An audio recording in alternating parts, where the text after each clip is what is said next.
su destino, pero sin duda condiciona la manera en que la persona ministra y sirve. Con estas palabras del reverendo Bartolomé Gregorio Labastida damos inicio a este programa Café con Dios. Hoy el programa es con el reverendo Samuel Entenza. Bienvenido, pastor. Mucho gusto. Este programa de hoy es un programa muy atípico porque contamos con una sorpresa para más adelante, ¿no es así, pastor? Así es, esperamos. Bueno, pastor, le propongo degustar un poquito de café. Ajá. Para ir.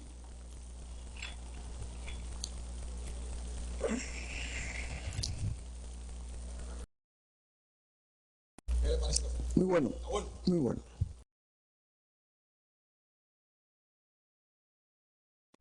¿Buen cubano toma café?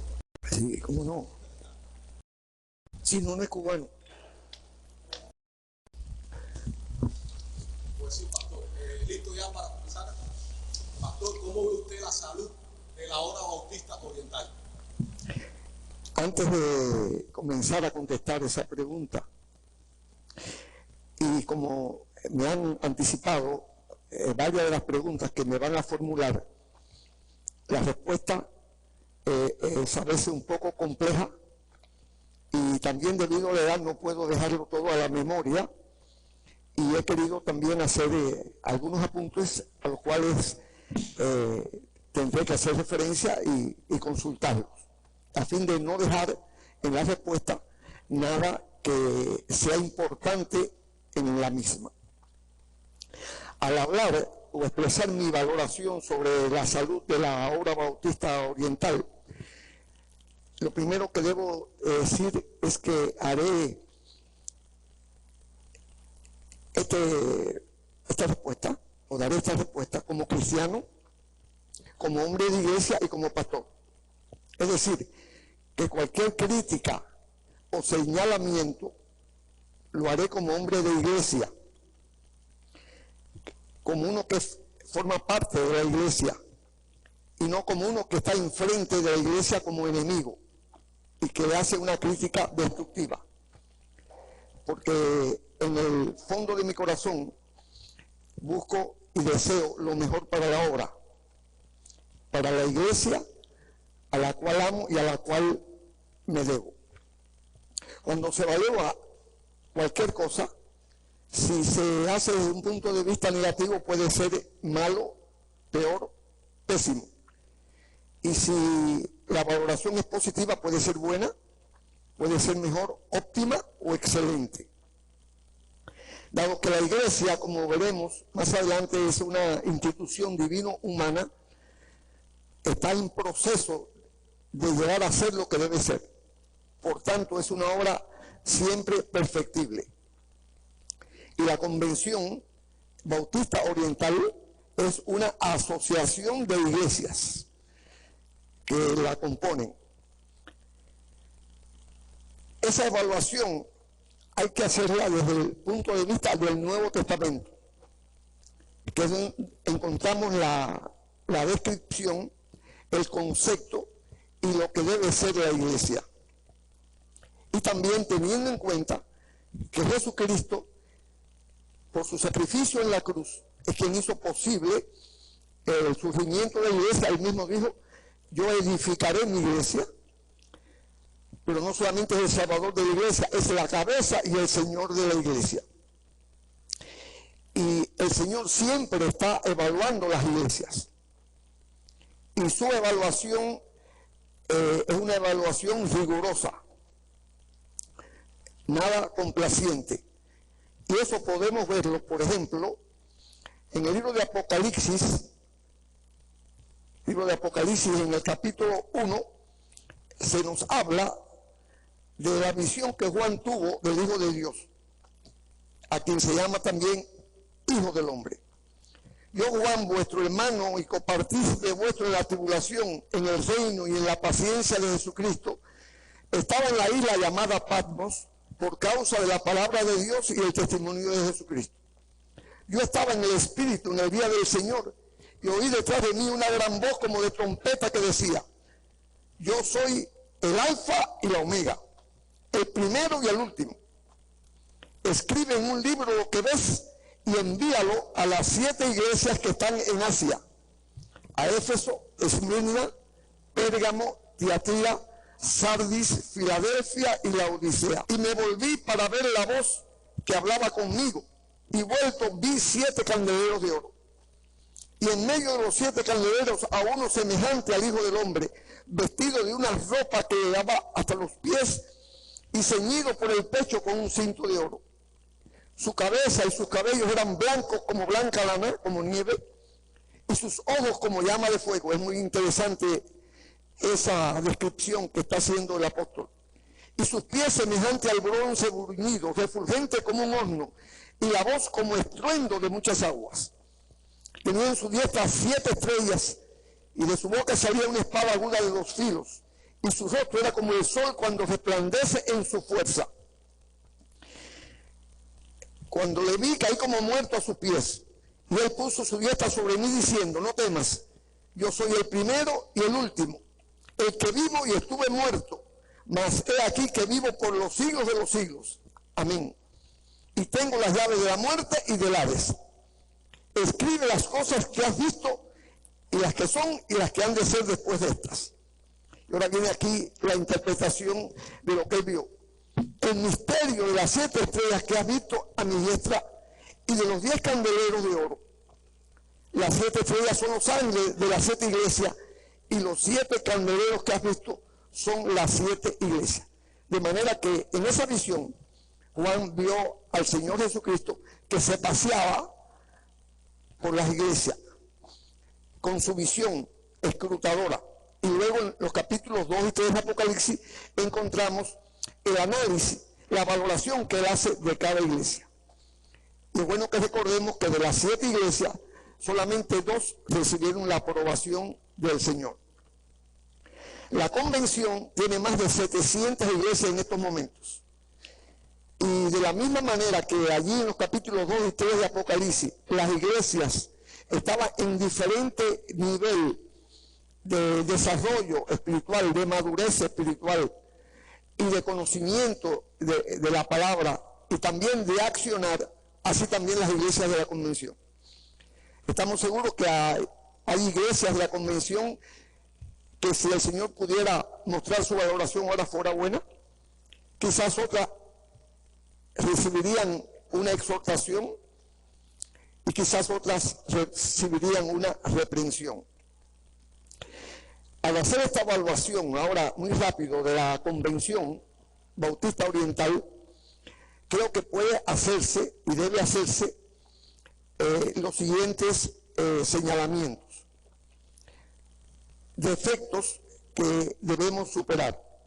Uno de ellos es el pobre conocimiento bíblico que en general encontramos en nuestras iglesias. Y ello es debido a que la mayoría de los creyentes bautistas, de los cristianos bautistas, muy pocos leen la Biblia diariamente, y menos aún los que dedican algún tiempo a estudiarla. Otro señalamiento es que la palabra que se predica no siempre tiene la claridad exegética, expositiva que debe tener. No hay unidad doctrinal entre todas las iglesias, como sí la había en la iglesia de Jerusalén. No se usa en la debida medida el poderoso recurso espiritual de la oración, que es un medio de gracia, a fin de obtener victoria y dirección y iluminación y protección en muchas circunstancias, que no se practica con la debida intensidad y el debido éxito el evangelismo y el discipulado. No hay la búsqueda intensa y bien generalizada de la santidad personal. Quizás no nos esforzamos diariamente por tratar de vivir lo más literalmente el evangelio que predicamos, ni los principios bautistas que deben distinguirnos. Quizás también haya falta en el liderazgo, de que haya un liderazgo de calidad en todas las áreas de trabajo de la convención, y la falta a veces de un espíritu crítico, autocrítico, riguroso. como también el Señor lo hace. Entonces, Jesús, esa es la valoración suya con respecto a la salud de nuestra obra bautismo. Voy a decir algunas recomendaciones. Bueno, en relación con la palabra, la recomendación que cabe es que haya una decisión bien firme de parte de los creyentes de comprometerse a la lectura diaria de la palabra de Dios y meditar en ella. Buscar de Dios la unción necesaria para poder ejercer el trabajo de evangelismo con una mayor eficacia, un mayor éxito. Buscar también, debido al estudio de la palabra, el que haya una unidad doctrinal, que eso es muy importante, como lo tenía la primera iglesia, la iglesia de Jerusalén. Usted acaba de decir que somos más de 700 iglesias y no hay una unidad doctrinal en nuestra convención. ¿A qué se debe eso, pastor? Me parece que lo que dije anteriormente, al faltar un estudio diario de la palabra, pues eso hace que muchos hermanos y hasta líderes no tengan el concepto correcto de doctrinas, y eso pues constituye un elemento negativo. Ahí también tiene que ser una decisión personal de cada cristiano el dedicar más tiempo a la práctica de la oración, reconociendo la importancia vital que tiene, la búsqueda de la santidad personal, que eso es vital para el creyente y para la iglesia, para el testimonio de la iglesia, el tratar de ser coherente con nuestra profesión cristiana, o sea, esforzarnos por vivir cada día el Evangelio de Jesucristo. Usted habló ahorita de que los principios bautistas en estos momentos quizás no están siendo bien defendidos. Y le pregunto, ¿qué cree usted que sucede con la identidad y los principios bautistas en nuestra convención? Sí, la identidad de cualquier obra depende de los principios que tenga. A los bautistas nos caracterizan los llamados principios bautistas, y creo que la violación o el no seguir fielmente el principio más importante, pues eso afecta nuestra identidad. El principio bautista más importante que no debe olvidar ningún bautista es que la Biblia debe ser nuestra norma o regla suprema de fe y conducta, o sea, lo que debemos creer y lo que debemos practicar. Muchos de los miembros de nuestra iglesia pues pueden dedicar, digamos, 15 minutos, 30 minutos, una hora para ver un video donde escuchen un testimonio, una predicación, o escuchar canciones o la actuación de algún grupo musical cristiano famoso.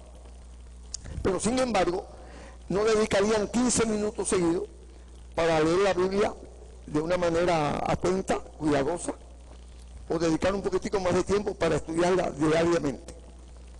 Por tanto, al considerar los problemas de orden espiritual que surgen en la obra, como no tienen lo que Pablo expresó, todo el consejo de Dios que está contenido en todas las escrituras, pues entonces no podrán decidir adecuadamente, al no tener esa referencia de la verdad de la palabra. Hay incluso pastores, algunos pastores, no es la mayoría, algunos, hay también líderes que se ufanan en decir que ellos son cristianos, que eso es lo importante. Lo importante es ser cristiano. Ser bautista, eso no tiene importancia. Pero se olvidan que todos los creyentes tienen nombre, el nombre de cristiano, los que pertenecen a la fe cristiana, pero también llevan un apellido, la denominación a la que pertenecen. Entonces es un cristiano metodista, es un cristiano pentecostal, es un cristiano presbiteriano, y así sucesivamente, o un cristiano bautista. Considero que debemos procurar y esforzarnos por obedecer los mandamientos de la palabra y la enseñanza de la palabra, que es lo importante, pero también debemos manifestar fidelidad a nuestros principios que nos caracterizan. El propio Jesús dice allí, hablando de la importancia de la obediencia a la palabra: ¿por qué me llamáis? Dice allí en Lucas 6:46, ¿por qué me llamáis Señor, Señor? y no hacéis lo que yo digo. Alguien ha dicho que llamar a Jesús Señor, bueno, eso es ya un avance, es una expresión de fe, y que decirle Señor, Señor, pues ya indica piedad.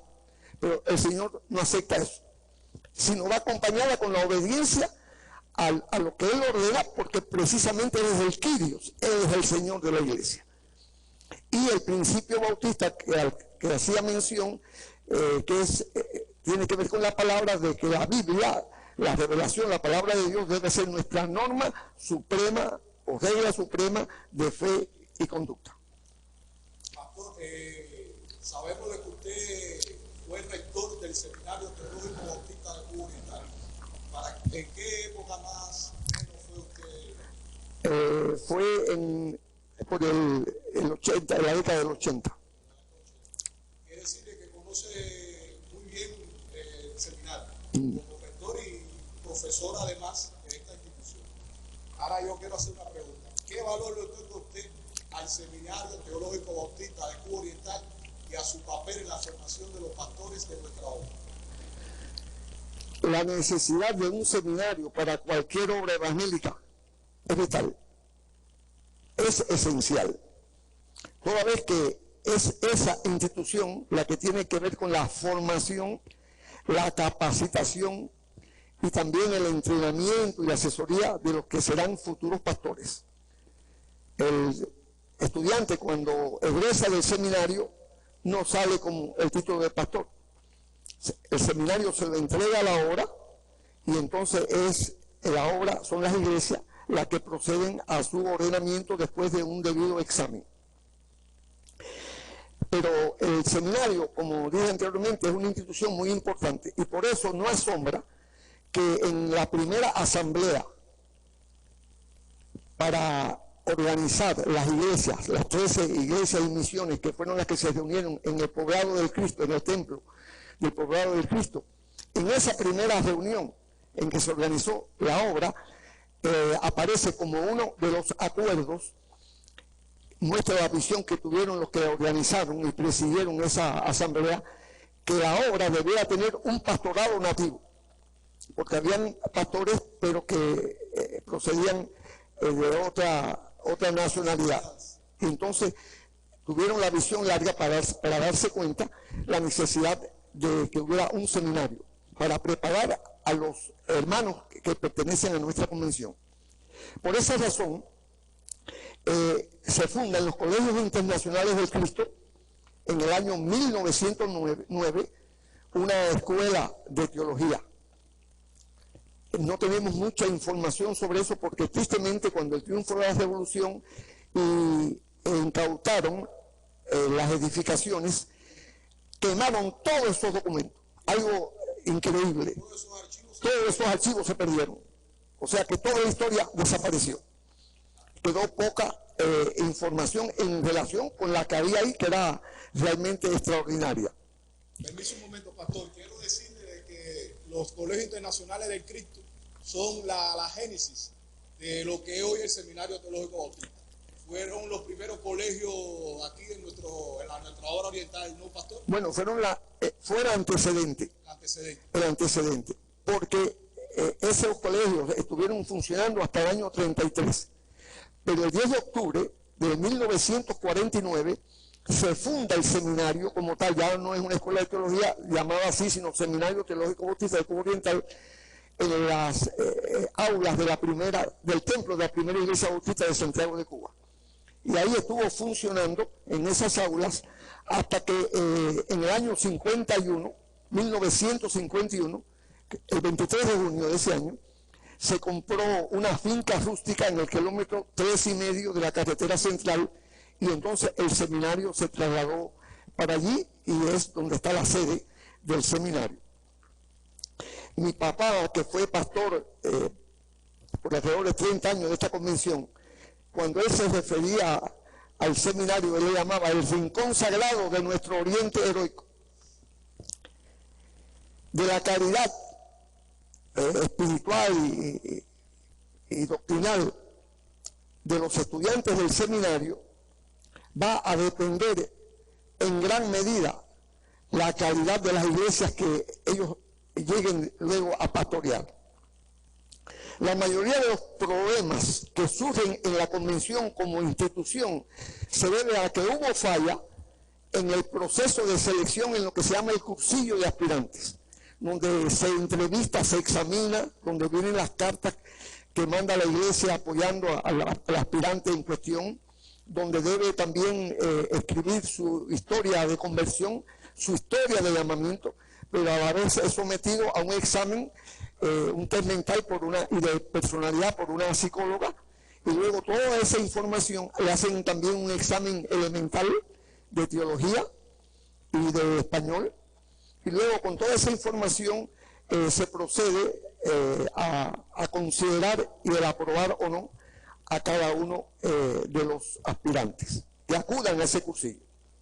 Pero cuando hay una falla, y la falla donde más se comete es en relación con el llamado, porque por supuesto todos los que acuden a ese cursillo de aspirantes, ellos expresan haber sentido el llamado de Dios, pero el llamado es una cuestión muy subjetiva.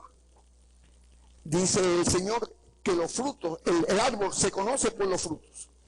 Entonces, es muy importante que los que presidan, los que estén formando el grupo que va a decidir sobre la aprobación o no del aspirante, se cercioren bien si es llamado o no. Ahora, ¿qué elementos pueden probar hasta en un grado bastante confiable que es un llamado? El trabajo que ha hecho antes de venir al seminario.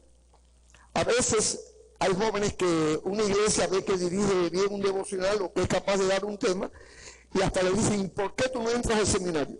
Desconocen lo que es el llamado. Con el llamado pastoral no sucede como las vocaciones para las carreras seculares humanas, donde lo único que hay que tener es el deseo, la vocación, un llamado o una inclinación y con eso basta. Pero no es así con el llamado pastoral, porque es Jesucristo, el Señor de la iglesia, el que está al tanto de todo lo que está ocurriendo a nivel mundial, el que tiene toda la autoridad y toda la soberanía y toda la sabiduría para decir, yo quiero que fulano me sirva como pastor en tal iglesia. Eso es muy importante y decisivo.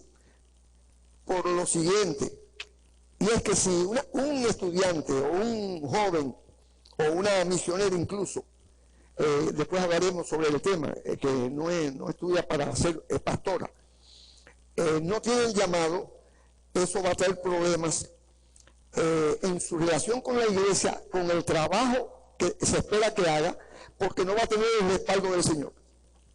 Y si el Señor no llama de una manera clara a una persona para el pastorado, no importa que las iglesias se reúnan y comiencen a orar para que Dios cambie su mente, porque Dios no tiene que cambiarla, Dios no se equivoca. Entonces es muy peligroso que se meta una persona que no es llamada a hacer el trabajo pastoral. Pastor, y cuando lo vemos en el sentido inverso, esa persona, ese hermano, tiene llamado por Dios, pero la iglesia, la congregación humanamente no lo ven así, o no permiten de que ese hermano que tiene el llamado de Dios pueda llegar a pastorear. Si sucede en este caso, ¿qué usted nos diría? Bueno, mi criterio en esos casos en que por alguna razón yo entendía que no debía entrar, por lo menos en ese momento, y había algunos que me señalaban eso y no estaban de acuerdo, y yo lo que le decía es lo siguiente: prefiero equivocarme con un llamado que es realmente llamado, que no equivocarme con uno que no lo es. Porque si a un joven que viene al seminario, al cursillo de aspirante, resulta que Dios lo llamó, y no yo en ese caso que era el rector, sino todo lo que trabaja la comisión que iba a considerar, nos equivocábamos, Dios lo iba a traer de todas maneras, porque Dios es soberano. Y lo vemos en la Biblia, hay ejemplos claros de eso. Cuando Dios escoge una persona, no hay poder que pueda destruirlo, no hay persona que pueda frustrarlo, porque Dios lo va a llevar a donde quiere, porque Dios lo respalda. Dios respalda al que llama. y lo capacita. Pastor, a su consideración, ¿cuáles son los aspectos más importantes a tener en cuenta a la hora de aprobar la entrada a un aspirante seminario? Pudiera ser, bueno, primeramente el llamado, ante todo. Pudiera también ser el coeficiente de inteligencia de esa persona, el nivel cultural. Yo creo que cuando Dios llama realmente a una persona, Dios no va a llamar a uno que sea retrasado mental. Dios no va a llamar a una persona que tenga serios problemas de personalidad, porque ya él ha estado tratando con él. En el caso de David, cuando Dios le da la orden a Samuel para que vaya y lo unja, que fue el final, el hijo final de Isaí, él pensó que eran otros, sobre todo uno que era muy alto, y él dijo, bueno, no me voy aquí hasta que yo no vea a ese que, no, ese está allá cuidando las ovejas. Y cuando entró David, el Espíritu Santo le dijo, ese es. Y entonces él lo ungió. Pero David, no, desde ese momento, no llegó a ser el rey de Israel. No. Hubo un proceso de años, inclusive dentro de ese proceso se incluye los años que él tuvo que estar huyendo porque Saúl lo estaba buscando para matarlo. Inclusive se rodeó de otros que no eran judíos para poder protegerse. Tuvo que hacer el papel como de si estuviera mal de la cabeza porque se babeaba. Y luego, cuando fue reconocido por las 2 tribus del sur, pasaron 7 años hasta que fuera reconocido por las 10 tribus del norte. Y entonces él pudiera ser rey sobre todo Israel. O sea que Dios se toma su tiempo, pero Dios va a llevar al que él quiere a donde quiere. Pastor, está el ministerio pastoral de conservación y está el ministerio pastoral que está enfocado hacia el crecimiento. Esta conducta o patrón puede estar condicionado al contexto por el cual esté atravesando la iglesia, a la visión o a la proyección del líder. Bueno, el trabajo del pastor, tanto el trabajo del pastor como el trabajo o la tarea de la iglesia, se reducen a 2, fundamentalmente: evangelizar y discipular. El mandato a evangelizar o ganar vidas para Cristo y su reino es tarea constante de toda iglesia. Y lo vemos claramente en Mateo 28, donde leemos la gran comisión. Sí, aunque lo conocemos, quisiera leerla. Dice en el Mateo 28, versículo 18 al final, y Jesús se acercó y les habló diciendo: toda potestad me es dada en el cielo y en la tierra. Por tanto, esta es la consecuencia de esa autoridad suprema que tengo. Y que no es tan imperativo, sino es más bien, mientras ustedes caminan, mientras ustedes se mueven por el mundo, que es la forma normal en que vive cualquier cristiano, hagan discípulos. Eso sí está imperativo. Hacer discípulos de todas las naciones, bautizándolos en el nombre del Padre, del Hijo y del Espíritu Santo, enseñándoles evangelización y discipulado. Evangelización y enseñanza. Enseñándoles que guarden todas las cosas, no en forma selectiva, todas las cosas que os he mandado, y aquí que yo estoy con vosotros todos los días hasta el fin del mundo. El crecimiento numérico de una iglesia se produce por la añadidura de nuevos convertidos. De manera que esa es una tarea esencial de una iglesia. Y se ha dicho, entre tantos pensamientos importantes sobre esa tarea, que la iglesia que no evangeliza se fosiliza. Pero no solamente está la evangelización, sino está enseñar a que obedezcan. Cuando dice ahí el Señor, enseñándoles que guarden, es que obedezcan todas las cosas que os he mandado. ¿Por qué? Porque el evangelio no solamente debe ser predicado para ser oído, sino que debe ser vivido para ser visto. Y por eso el Señor, al referirse a la iglesia, Él le dice que deben ser luz. Una luz no se esconde. Dice: así alumbre vuestra luz delante de los hombres, para que vean, no solamente oigan, para que vean vuestras buenas obras y glorifiquen a vuestro Padre que está en los cielos. En Marcos 15, 16 aparece fundamentalmente el mandato evangelístico. Id por todo el mundo y predicad el evangelio a toda criatura. El que creyere y fuere bautizado será salvo. Pero en la versión que nos da Mateo de la Gran Comisión se completa ese mandato evangelístico con el mandato del discipulado. Allí en Filipenses capítulo 3 encontramos esta declaración de Pablo, que es importante porque el discipulado tiene que ver, una vez que se inicia la vida cristiana, con la conversión de la persona, con el momento en que aceptas a Jesucristo como su único y suficiente Salvador y Señor, comienza desde ese mismo instante el crecimiento y madurez de su vida cristiana, que va a terminar con la muerte. Pudiéramos decir ahí que el discipulado comienza en el momento de la conversión y termina con la muerte. Dice el apóstol Pablo en el capítulo 3 de Filipenses: hermano, yo mismo, y era el apóstol de los gentiles, a quien el Señor les reveló todo el evangelio por revelación divina, él no lo aprendió de hombre. Sin embargo, él mismo nos dice: yo mismo no pretendo haberlo ya alcanzado, pero una cosa hago, olvidando ciertamente lo que queda atrás y extendiéndome a lo que está delante, prosigo a la meta, al premio del supremo llamamiento de Dios en Cristo Jesús. Y en Efesios 4:13, él dice allí cuál es la meta: hasta que todos lleguemos a la unidad de la fe y a la estatura del varón perfecto, que es el varón perfecto.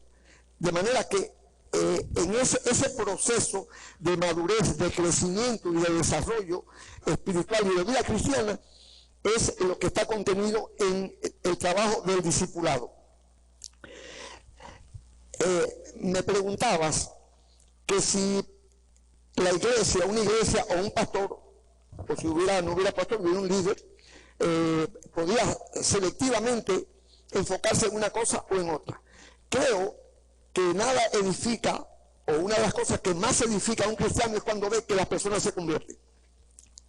Porque entonces puede comprobar la realidad de lo que Pablo dice allí en Romanos 1:16. No me avergüenzo del evangelio, porque es poder de Dios para salvación. Y luego en 1 Corintios, en el capítulo 1, él dice: para los griegos el evangelio es escándalo, para los judíos es locura, pero para los llamados, los que van siendo salvos, Cristo es poder de Dios y sabiduría de Dios. Si hubiera que hacer un enfoque selectivo de esas dos tareas de la iglesia, creo que sería en esta circunstancia. Hay iglesias, y al referirme al campo evangélico, creo que no son pocas, aquí mismo en Cuba, y afuera también, cuya vida espiritual está enferma. O sea que desde el punto de vista espiritual y desde el punto de vista doctrinal y desde el punto de vista del testimonio están muy fallidas. Si un pastor, entiendo que si un pastor se da cuenta que el nivel espiritual de la iglesia no es la adecuada, debe enfocarse para cambiar esa situación. ¿Por qué? Más que en evangelizar, porque si se evangeliza o se trata de ganar personas y la vida interna de la iglesia está enferma, se va a producir una experiencia que puede ser muy triste, y es que esa persona que evangelizamos, cuando viene a la iglesia con su vida interna enferma, entonces esa condición la desevangeliza y hasta puede provocar que la inocule contra el evangelio, porque esa persona puede verse frustrada al haber escuchado lo que es la iglesia y ver que esa iglesia a donde le asiste no es lo que le dijeron. Entonces podemos ver iglesias, grandes congregaciones de cientos y hasta de miles de miembros, que como usted dice pueden estar enfermas. Entonces esas iglesias lo que están enfocadas en ganar, pero que son almas que ganan, pero al final no son almas que ganan para el evangelio y para la salvación, sí, por estar enfermos. Sí. Y dañan entonces. Sí. Por eso el apóstol en el Nuevo Testamento se hace énfasis que debemos ser ejemplos a la ley. Eso es importante. Y lo vemos también en la iglesia, primera iglesia, la iglesia que surgió en Pentecostés, la calidad de vida que llevaba. Era una calidad de vida tal que es como Cristo había dicho, Jesús había dicho anteriormente, una ciudad asentada sobre un monte no se puede esconder. ¿Qué estaba queriendo decir el Señor? Que la vida de la iglesia debe ser como la capital moral y espiritual de la comunidad donde esté. Que todo el mundo tenga que reconocer que están viviendo a una altura superior. La iglesia debe ser luz, sí, debe ser luz en el lugar donde esté. Sí. Pero bueno, esa luz tiene que ver con la calidad de vida que tenga. Entonces, eso es importante para que la iglesia pueda cumplir con su deber.